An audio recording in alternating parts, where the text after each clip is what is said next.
Olá, seja muito bem-vindo ao módulo Higiene e Segurança do Trabalho. Meu nome é Jefferson Aparecido Dias e serei o seu docente nesta videoaula. Hoje vamos falar sobre a NR9, que é a PPRA, que significa Programa de Prevenção de Riscos Ambientais. Nesta aula abordaremos a introdução, obrigatoriedade de elaboração, agentes ambientais, estrutura do PPRA, etapas de desenvolvimento, antecipação e reconhecimento dos riscos, estudos sobre exposições combinadas, análise de histórico. Introdução. Ocorreu a atualização da portaria do Ministério do Trabalho e Emprego, número 1109, de 21 de setembro de 2016. O PPRA é um programa de prevenção de riscos ambientais, ou seja, riscos que podem ocorrer dentro do ambiente de trabalho.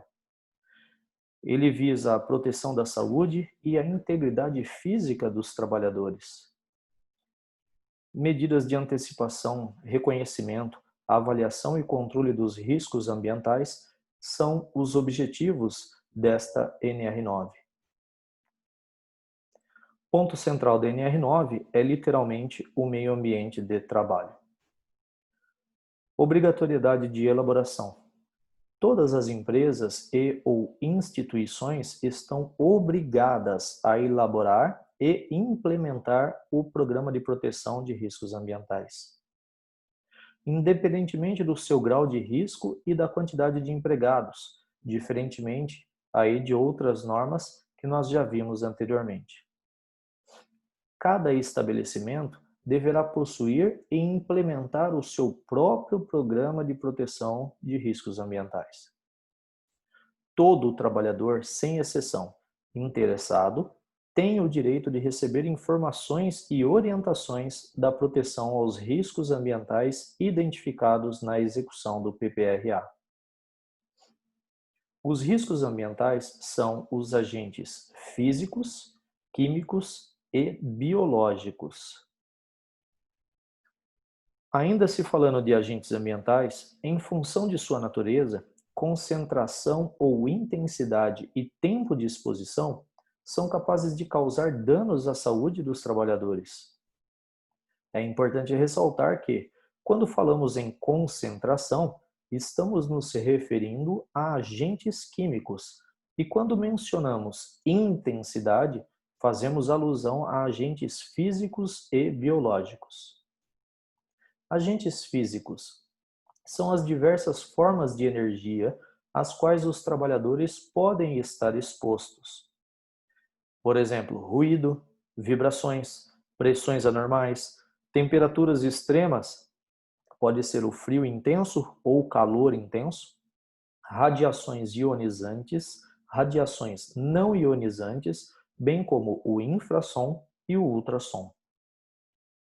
Então nós temos uma imagem aí de um local de trabalho onde o trabalhador está sofrendo uma forte dor nos ouvidos devido a algum tipo de barulho ou ruído. Agentes químicos são substâncias, produtos ou compostos químicos que penetram no organismo pela inalação, ingestão ou contato com a pele. Exemplos: poeira, fumos, névoas, neblinas, gases ou vapores. Por exemplo, poeira de manganês da extração, moagem ou transporte desse minério. Manganês é o agente químico que se apresenta na forma de poeira. Então aqui nós temos uma foto, por exemplo, de um sistema de pulverização. Poeiras. Partículas sólidas geradas mecanicamente pela ruptura mecânica de um sólido.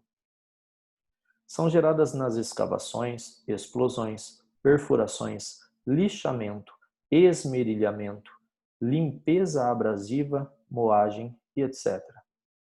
Podem ser vegetais, como poeira do algodão, linho ou cânhamo, poeira do bagaço da cana, ou minerais, poeira de sílica, poeira de absceto.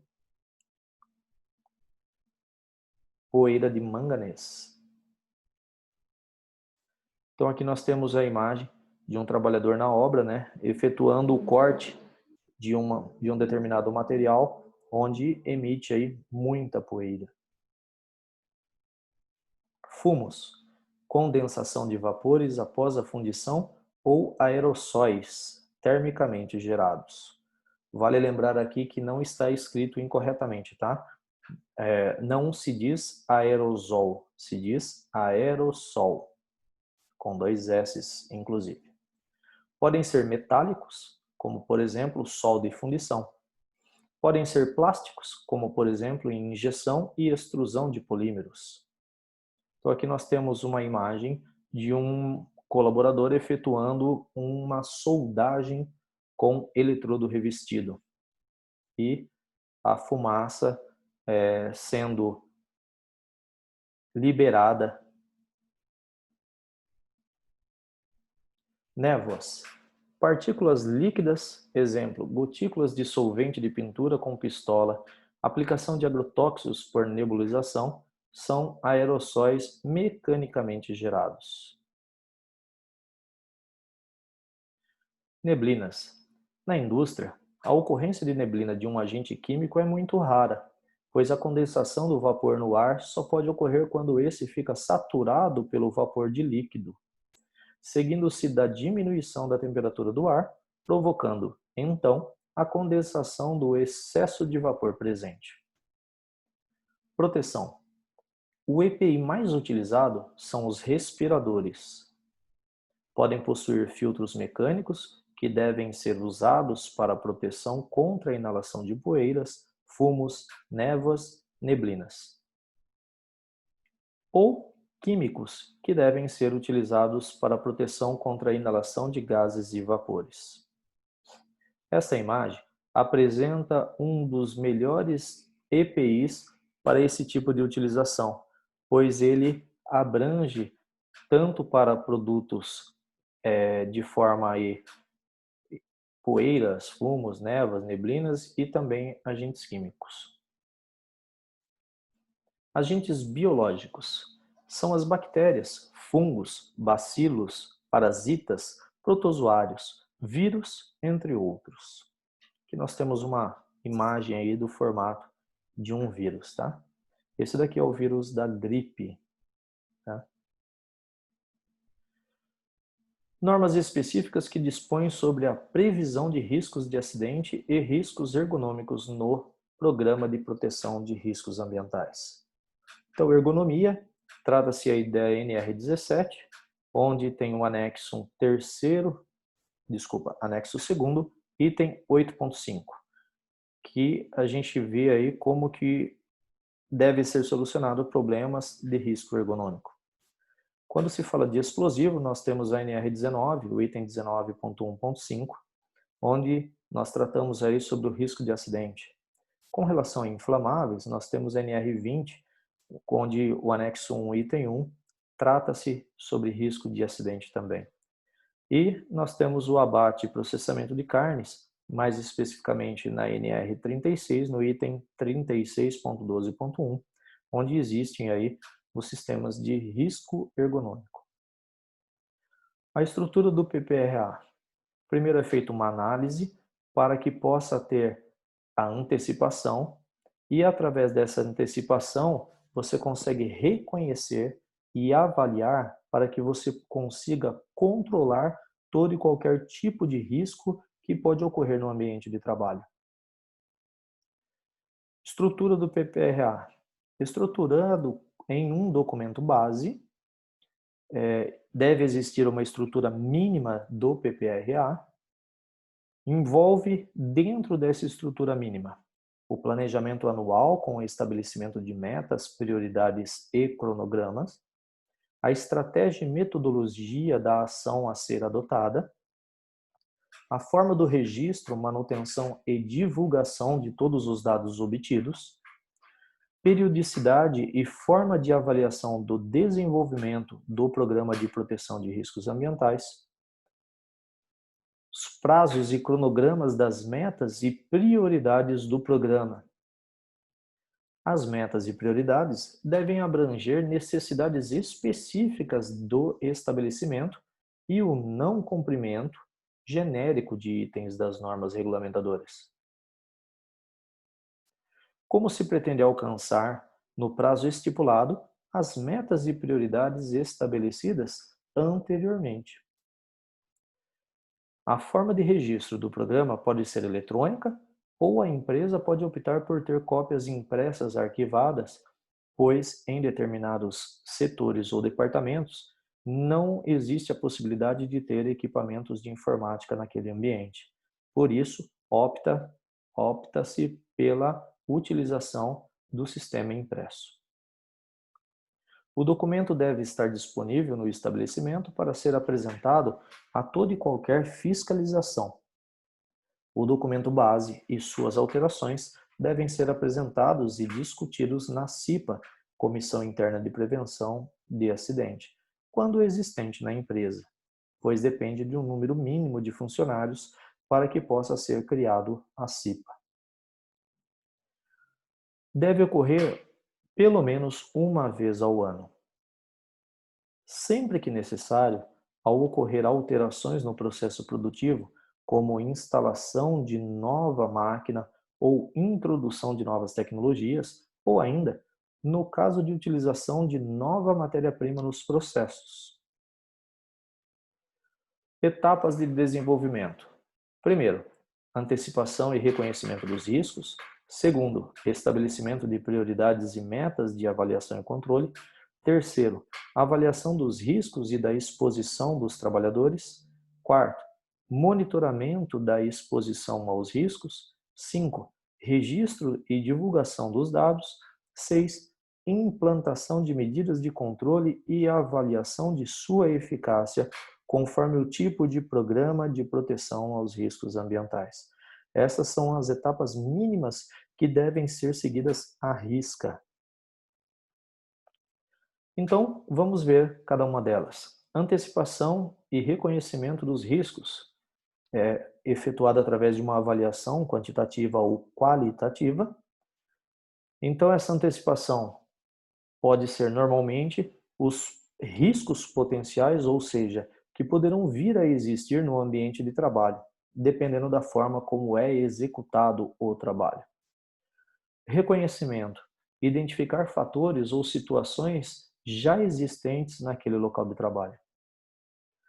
Então, letra A sua identificação, primeiro passo, né? B, a determinação e localização das possíveis fontes geradoras. C, a identificação das possíveis trajetórias e dos meios de propagação dos agentes no ambiente de trabalho. D, a identificação das funções e determinação do número de trabalhadores expostos, ou seja, trabalhadores que trabalham naquele setor ou naquela área ou naquele departamento. E, caracterização das atividades e do tipo da exposição. F, a obtenção de dados existentes na empresa através de indicativos de possível comprometimento da saúde decorrente do trabalho. G, os possíveis danos à saúde relacionados aos riscos identificados disponíveis na literatura técnica. E H, a descrição das medidas de controle já existentes. Possíveis consequências à exposição à vibração, ao ruído e à combinação. Prejuízo à audição de forma mais expressivas. Tempo de recuperação muito mais longo. Então, a análise de histórico. Compara-se o histórico de adoecimento com o Programa de Proteção de Riscos Ambientais para controle e análise. E aqui nós temos uma simbologia, né, que nós veremos nas próximas aulas, onde nós identificamos o ambiente de trabalho e, conforme o tipo de função a ser desempenhada, nós inserimos círculos que podem ser nas cores verde, que indica riscos físicos, vermelho, que indica riscos químicos, marrom, que indica riscos biológicos, amarelo, que indica riscos ergonômicos, ou azul, que indica riscos de acidentes. pode ser encontrado em um ambiente de trabalho todas essas cores, porém, elas são inseridas em forma de círculos, onde o círculo pequeno indica que o risco é pequeno, mas ele existe. O círculo médio indica que o risco é médio, assim como o círculo grande indica que o risco é grande. Os números dentro dos círculos indicam quantos funcionários estão expostos àquele risco. Então, além de ter a cor, eu posso, por exemplo, ter um círculo com cores diferentes. Em vez de eu encher um departamento contendo aí os 5 círculos, eu posso simplesmente colocar um único círculo e fragmentar ele, ou seja, dividir ele em 5 partes, onde cada parte vai ter uma cor, desde que aqueles riscos sejam pertencentes ao mesmo ambiente de trabalho e a todas as pessoas que estejam expostas ao risco dentro daquele ambiente de trabalho. Mas isso nós abordaremos numa próxima videoaula. Sendo assim, muito obrigado e até a nossa próxima videoaula.